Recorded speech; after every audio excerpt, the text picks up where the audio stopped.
Hello everyone. Welcome to the city of Shizuoka, Japan. I love it here. Listen, I repeatedly get emails for recommendations about places to go and places to eat. And I don't usually recommend restaurants in Japan unless you really know what you want. What I recommend are two categories of fine dining experiences that you will love. I don't care who you are. The first one is named Omakase. The second one is named Kaiseki. Let's talk about both. Here we go. Now, if you watch my videos, you've heard me say this before, but it's really relevant to this one. I'm going to offer broad strokes. If I'm not careful, this video will be needlessly complicated and ridiculously intricate. That's not my intent. I want to spend about 10 minutes with you to gain a basic understanding of omakases and kaisekis. And then, if you're interested to learn more, I'll provide more links below the video. Now, here we go. Let's first discuss omakases and then kaisekis. Basically, the term omakase means I'll leave everything up to you. And though they're really popular at sushi houses all over the world right now, Japan has been offering them for a very long time. Simply put, omakases are a dining experience where you and a small group of people, about 8 people or less, sit around the chef as they use the best of what can be obtained to make a great meal for you through a series of courses. That's the basic no-nonsense definition of an omakase. An omakase can include anything the chef and customers wish to enjoy. Tempura, a small bit of udon, a little sashimi, whatever the chef chooses. One by one, the courses are created and served, and everyone eats them together and socializes with each other and the chef. Now, these days, sushi omakases are quite popular. In fact, they are trending throughout the world. A sushi omakase is usually managed by a sushi chef and the staff to provide a sushi-themed dining experience. And sushi omakases are super popular due to one main reason: this guy, Jiro Ono. Jiro Ono caught the nation's attention with this documentary, Jiro Dreams of Sushi. It came out in 2012, and I was honored to be a key player in promoting it to the folks of Houston, Austin, and San Antonio, Texas. The documentary was so popular to sushi lovers that it seems that nearly every sushi house on the planet decided that since the public enjoyed the film and loves the idea of an exclusive sushi experience, they would create something similar. So sushi spots everywhere created a diverse, intricate system of omakases for their customers. Jiro and sushi masters like him made omakases trendy to the world over a decade ago.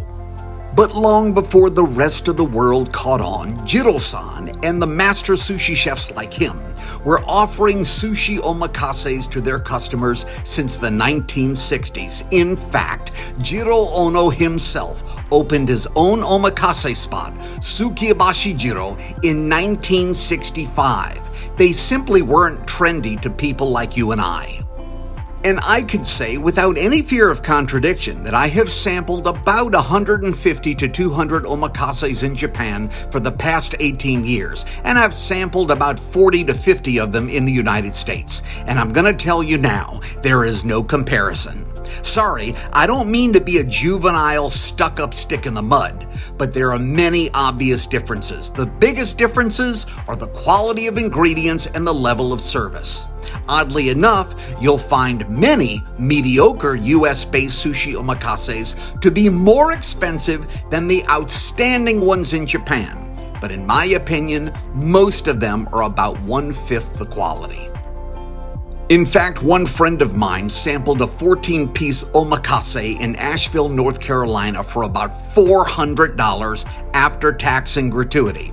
A 15-piece omakase lunch at Tsukibashi Jiro, the finest sushi on the planet, is less than $200 right now. And there's no comparison in quality. No comparison.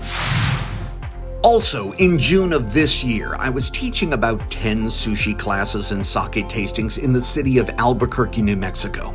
And when it was over, An overconfident sushi lover walks up to me and says, "Omakases are the only way to go."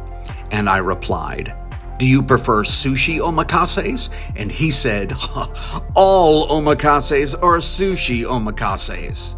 So I pulled out my phone and showed him about 15 different types of omakases in the US and in Japan that had nothing to do with sushi at all. Veggie, tempura, sashimi, yakitori, etc. And then he immediately changed the subject. Although most omakases in the United States and Japan will offer sushi-based omakases, you can find other kinds with a little effort. All right, now, time to talk about kaisekis. Though just as amazing and prestigious as an omakase, a kaiseki is a very different experience. A kaiseki, in its simplest definition, is a multi-course Japanese meal. However, depending on the interpretation of the chef, it can be further defined as either a simple multi-dish meal served with a prelude to enjoying a few cups of green tea, or an elaborate meal accompanying with quality sake and ending with a simple tea service. Since both omakases and kaisekis are considered a rather elegant experience, newbies to this stuff are understandably confused.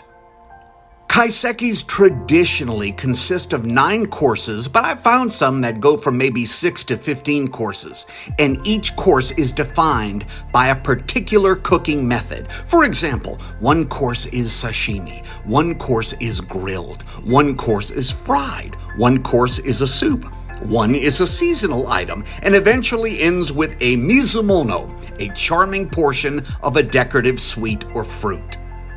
Kaisekis throughout Japan are based on the seasons. A kaiseki offered in the springtime will usually be different than the winter. For example, during the cherry blossom season in late March and early April, you'll notice that many kaisekis use blossoms themselves as part of the meal and the garnish. Desserts might even resemble a cherry blossom. And while there are many courses in a kaiseki experience, be sure to pay attention to the second or third dish served.